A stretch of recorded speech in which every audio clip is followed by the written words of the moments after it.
हिमांशु जी वो मशहूर मनोचिकित्सक हैं, तो उन्होंने बहुत ही अच्छे तरीके से गहराई से एंजाइटी को समझाया कि एंजाइटी होती क्या है और इसको हम दूर कैसे कर सकते हैं। एक अनुरोध, एक रिक्वेस्ट कि योग सीट के इस यज्ञ में आप सब आइए और अपनी आहुति दीजिए ताकि योग निरंतर चलता रहे। नमस्कार, मेरा नाम हेमलता कंसल है।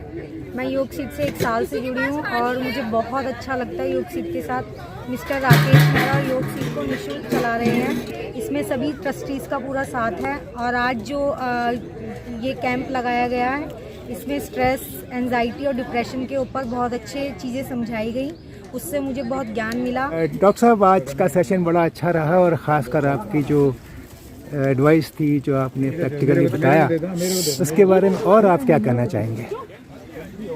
Thank you so much. सबसे पहले आपने जो आमंत्रण दिया मेरे को यहाँ पे आके मेंटल हेल्थ के बारे में बोलने का, इसके लिए मैं आपको धन्यवाद देता हूँ। इस तरह से हम योग से, एक्सरसाइज से, मेडिटेशन से, स्लीप से जो है हम अपने आप को फिजिकली और मेंटली हेल्दी रख सकते हैं। हमारे साथ अपना अमूल्य समय निकालकर डॉक्टर हिमांशु गुप्ता आए हैं। बहुत प्रसिद्ध साइकेट्रिस्ट हैं। आपने CBSS में देखा होगा, इनको हेड है पूरी दिल्ली के केवल, और न जाने कितने पेशेंट इन्होंने अपने काउंसलिंग से, अपनी दवाइयों से, अपने विचारों से ठीक किए हैं। हाँ, आप कहीं भी आइए, पूरा मंच आपका है। आवाज़ जो है हमारी, क्या करें जी, गरीब संस्था है, पैसे हमारे पास नहीं है, निःशुल्क कराते हैं तो वैसे ही आवाज़ वहाँ तक जाती है। तो बेचारा चल गया, इसने 4-5 साल हमारा साथ दिया। अब प्रभु इच्छा।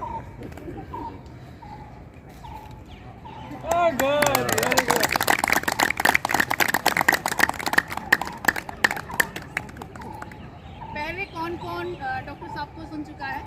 हम सुन चुके हैं, बहुत पहले भी आ चुके हैं। हाँ, आए थे ना उधर स्टैंड में।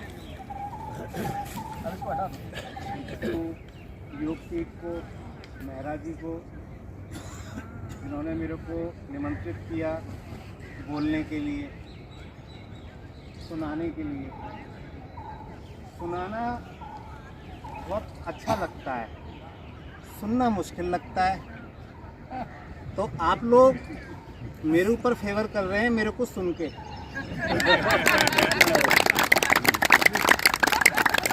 दूसरा, मैं कोई ज्ञान की बातें करने वाला नहीं हूँ, मैं सिर्फ हल्की फुल्की बातें करूँगा और ये सेशन इंटरैक्टिव रहेगा।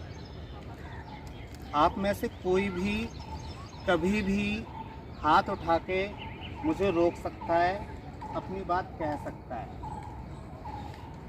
हम सभी लोग सीख रहे हैं जीवन के बारे में। आप सब लोग, काफ़ी लोग जो काफ़ी उम्र दराज हैं, अपने अनुभव की वजह से काफ़ी कुछ सीख भी चुके हैं, तो आपके पास मौका है कि आप अपना अनुभव शेयर करें। तो मेहरा जी ने बोला कि जी आपको स्ट्रेस पे, एंजाइटी पे और डिप्रेशन पे बोलना है और आधे घंटे में बोलना है, क्योंकि लोग सुन नहीं सकते, थके हुए होते हैं, उन्हें जाना भी होता है। मैंने कहा जी थोड़ा सा मुश्किल पड़ेगा, क्योंकि तीनों ही टॉपिक अपने आप में बड़े बड़े हैं, सबको टाइम चाहिए हर टॉपिक को। उन्होंने ये भी बोला कि बीच में अगर पब्लिक कनेक्ट ना हो और अगर बोर हो रही हो तो हमारे पास जगवानी जी भी हैं, तो वो हाथ से योग करेंगे, तो आप चिंता ना करना। हमने कहा हो जाएगा मेहरा जी, कोई बात नहीं। ये आपका व्याख्यान बहुत आकर्षक रहेगा, मेरे को बीच में आने की जरूरत नहीं। लेकिन आपकी वजह से सपोर्ट रहेगा कि हाँ कोई बात है, जगवानी जी संभाल लेंगे। कोई भी बोलना चाहेगा, हम क्यों बात करें मेंटल हेल्थ के बारे में, ये क्यों इम्पोर्टेंट है हमारे लिए। आपस में इंटरकनेक्टेड है। मन का प्रभाव शरीर पे पड़ता है और शरीर का मन पे पड़ता है। लेकिन अगर मन मजबूत है तो हम शरीर को रिकवर कर सकते हैं, लेकिन अगर मन कमजोर है तो हम शरीर को रिकवर नहीं कर सकते। Very good, very good. और इसी बात को कंटिन्यू करते हुए मैं ये बोलूँगा, मैम ने बिल्कुल ठीक बोला कि मन और शरीर एक दूसरे को प्रभावित करते हैं। लेकिन अल्टीमेटली सभी सुखों की अनुभूति हम मन में ही फील कर पाते हैं।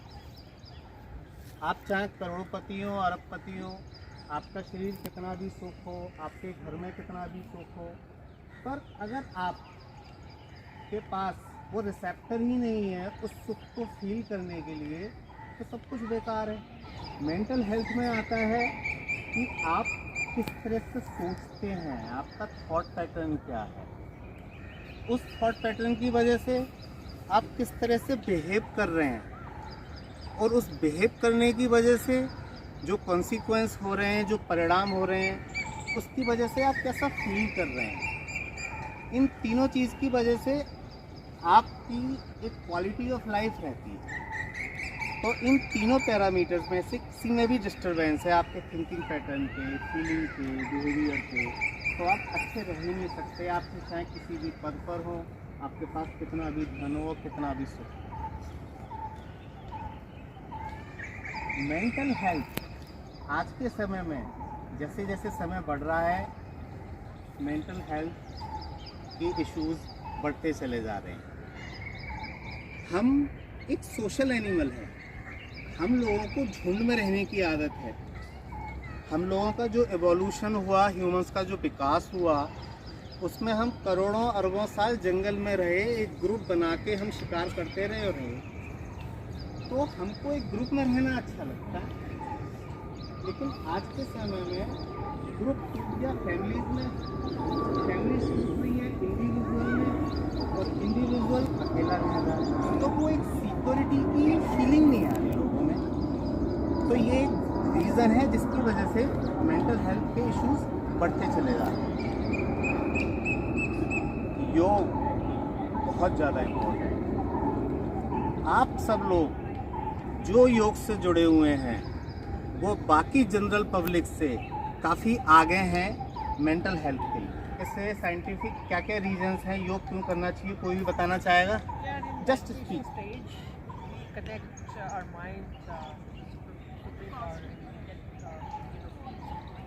Yes ma'am, very. And anything else?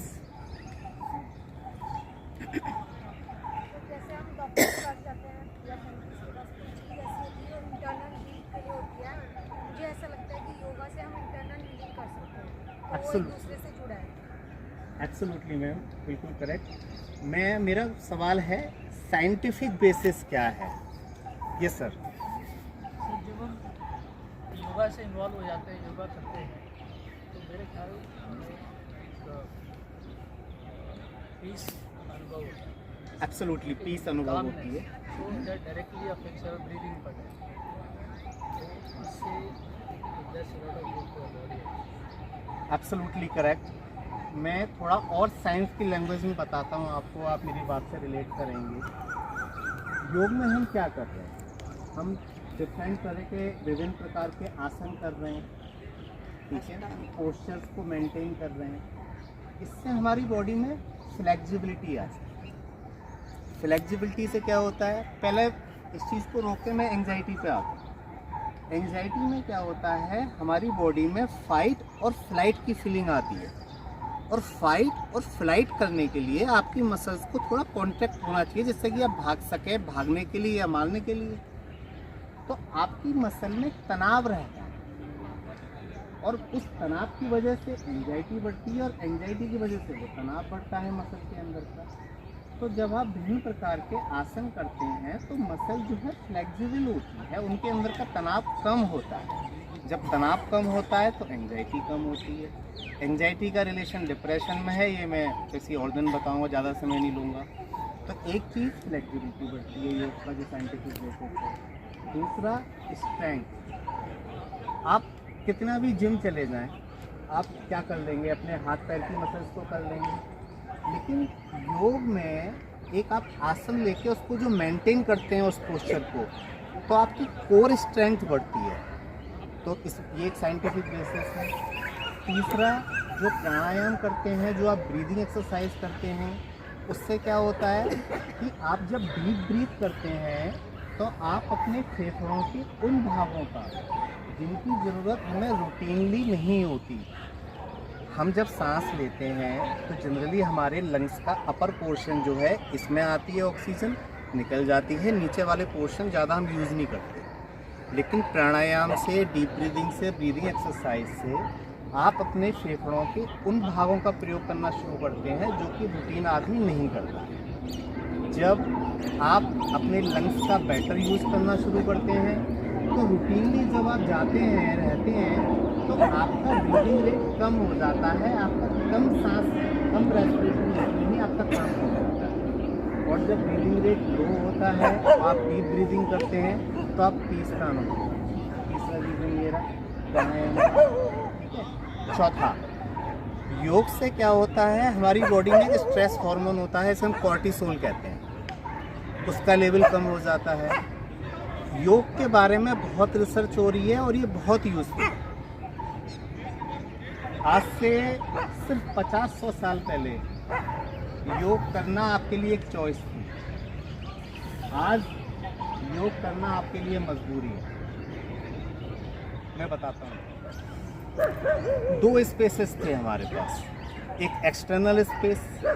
External space वो सब स्पेस जो हम अपनी ज्ञानेंद्रियों से फील कर पाएँ, जैसे कि मैं अपनी आंखों से देख पा रहा हूँ ये सब पेड़ वगैरह, अपनी स्किन से फील कर पा रहा हूँ, हवा को सुन पा रहा हूँ। एक एक्सटर्नल स्पेस जो हम अपनी ज्ञानेंद्रियों से फील कर सकते हैं।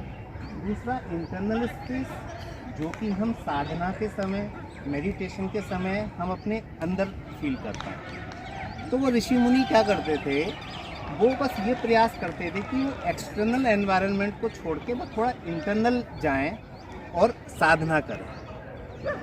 External this same environment where we are, even this was so much distracting to them कि वो हिमालय चले जाते थे और वहाँ साधना करते थे। अब एक तीसरा स्पेस है, that is a big problem, that is a digital space. इस डिजिटल स्पेस में हमारी ज्ञानेंद्रियों की जो सीमाएं थीं उनको भी पार कर दिया। अब हम एक बटन से कहीं भी चले जाते हैं और किसी भी समय चले जाते हैं। अब हम, जैसा कि मैंने बताया, ज़्यादातर समय तक जंगलों में रहे हमारे आदि मानव, हमारे पूर्वज, तो हमारा दिमाग इस चीज़ के लिए ट्रेंड है कि हम नई नई सूचनाओं को पकड़ें।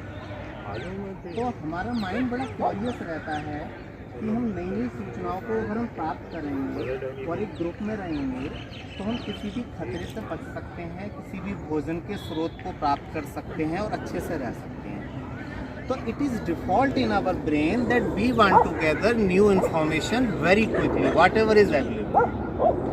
अब information is very readily available, लेकिन हमारी वो आदत नहीं है। तो जहाँ कहीं भी जैसे भी इंफॉर्मेशन आ रही है हम उसको ग्रैस्प करते चले जा रहे हैं। ऐसा मेरे को कहाँ तक सुन पाए डिजिटल स्पेस के बाद, डिजिटल, हाँ, तो डिजिटल स्पेस में क्या होता है कि हम कोई भी मोबाइल का बटन दबा के कहीं भी जा सकते हैं